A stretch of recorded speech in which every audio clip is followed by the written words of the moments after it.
Hola, soy Sandra Mendoza Vera, contratada predoctoral en la Universidad de Murcia, y en este vídeo voy a exponer mi comunicación titulada Teoría de la novela de Francisco Ayala. Pero, en primer lugar, quiero dar las gracias al comité organizador del Congreso La Teoría de la Novela Hoy por su esfuerzo al pasar este encuentro a la modalidad virtual debido a la situación insólita que estamos viviendo. De entre los estudios de teoría de la literatura que Francisco Ayala llevó a cabo, destacan aquellos acerca de la novela, género que el propio autor cultivó desde 1925, año en que publicó Tragicomedia de un hombre sin espíritu, novela de juventud que vio la luz en Madrid, como lo hará Historia de un amanecer al año siguiente. Muertes de perro y El fondo del vaso constituyen, en cambio, novelas de madurez publicadas en Buenos Aires, cuando el autor estaba exiliado. Ayala compaginó el cultivo de novelas con el de cuentos y novelas cortas, por lo que es evidente su predilección por el género narrativo, tanto en el ámbito de la escritura creativa como en el de la reflexión teórica. Además, la teoría literaria del autor está desarrollada desde la experiencia de la creación literaria. Diría Ayala: aunque soy profesor de literatura, mis estudios de teoría literaria son, en efecto, los de un escritor, y están enfocados desde la perspectiva de la experiencia literaria. La teoría de la novela la desarrolló nuestro autor en numerosos y variados escritos, publicados en diferentes medios y reunidos posteriormente en obras recopilatorias, que conforman un intento de aunar tales textos publicados previamente, donde Ayala reflexionaba sobre la novela y otras cuestiones literarias.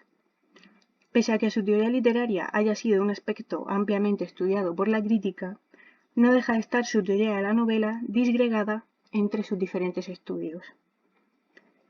Nuestra intención es llevar a cabo una sistematización de las principales aportaciones de Ayala en este terreno, teniendo en cuenta, sobre todo, el modo en que publicó los estudios en que reflexiona sobre la novela. Para ello, hablaremos de la historia editorial de los diferentes estudios literarios sobre este género y las obras en que estos se incorporaron, y sintetizaremos las principales ideas y conceptos ayalianos sobre el mismo. Las reflexiones de Ayala sobre el género novelesco no se reducen únicamente a ensayos de índole teórica, sino que también aparecen en estudios críticos donde analiza clásicos, en los que también podemos hallar ideas sobre su concepción del género novelesco. Sin embargo, hemos elaborado una lista de los principales estudios ayalianos en los que la novela es el principal objeto de estudio.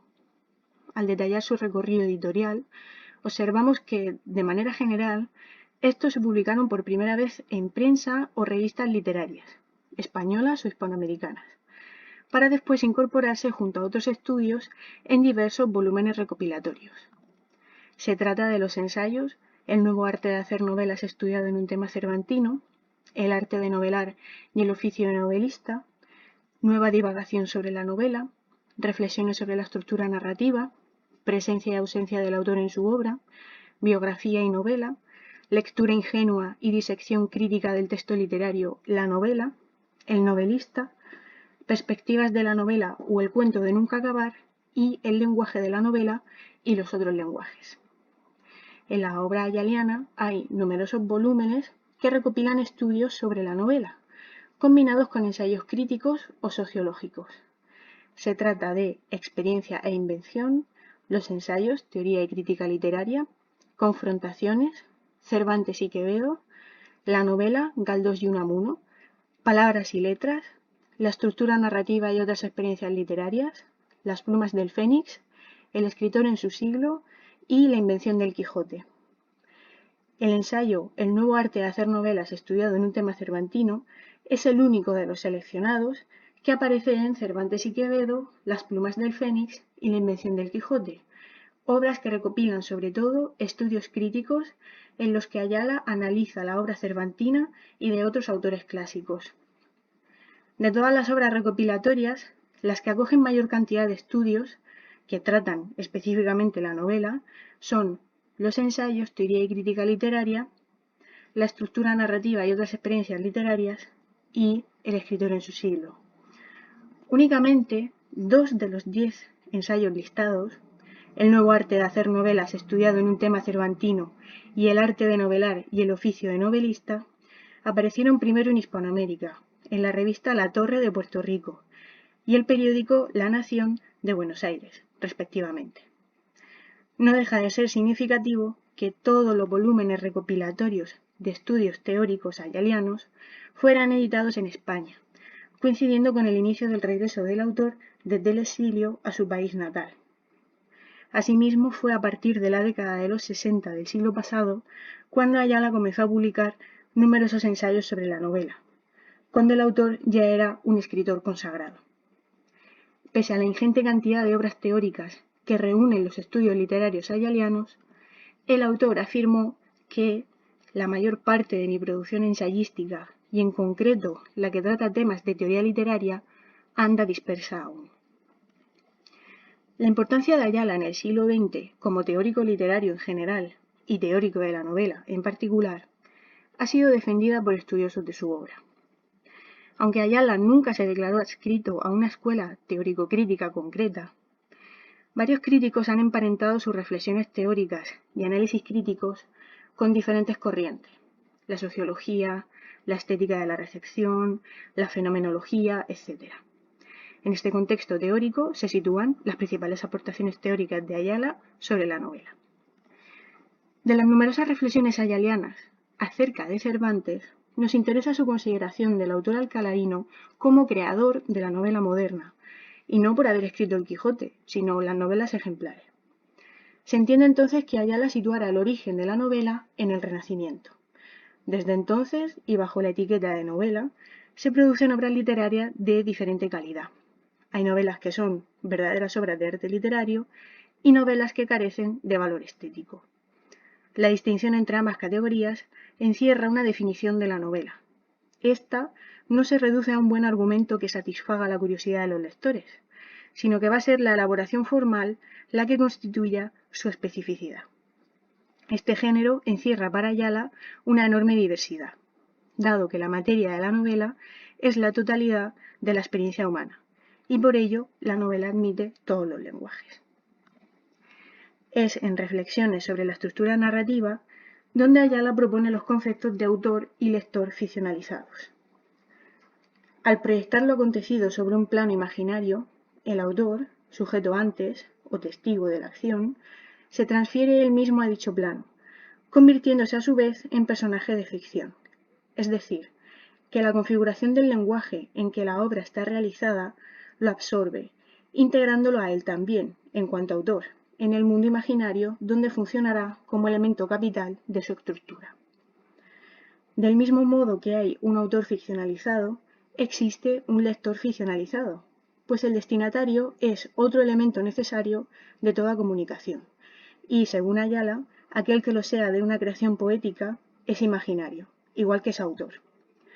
Ayala afirma que el escritor que se propone elaborar una obra de imaginación está ya desde el principio anticipando un destinatario, al que podemos llamar lector ideal, que queda creado por el acto poético mismo.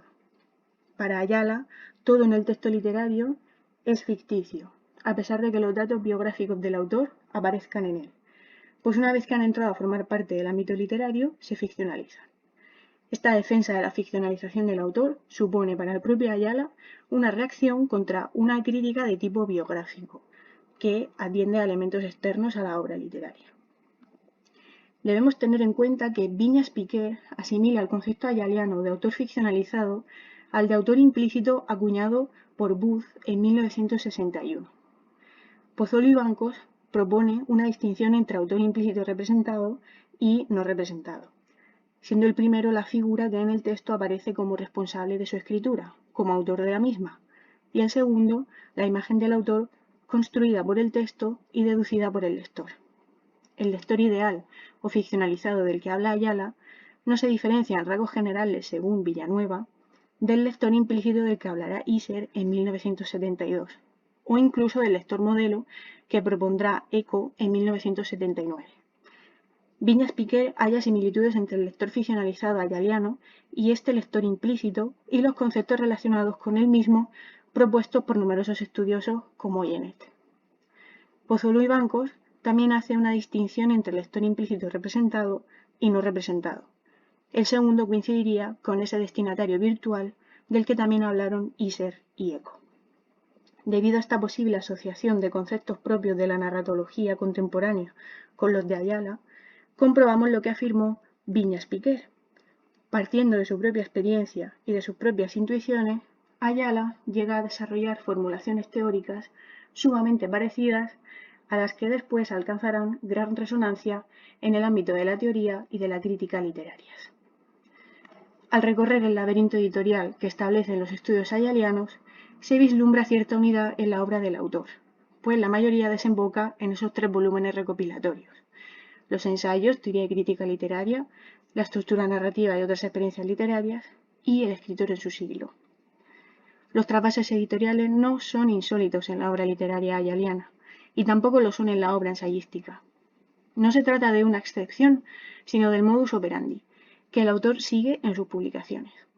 Y con los ensayos cuyo recorrido hemos trazado, no dejó de ser un referente para la teoría de la novela de su tiempo, y asimismo trazó puentes a través de conceptos que pertenecen al ámbito de la narratología coetánea y posterior a su obra. Con esto doy por finalizada mi comunicación. Muchas gracias.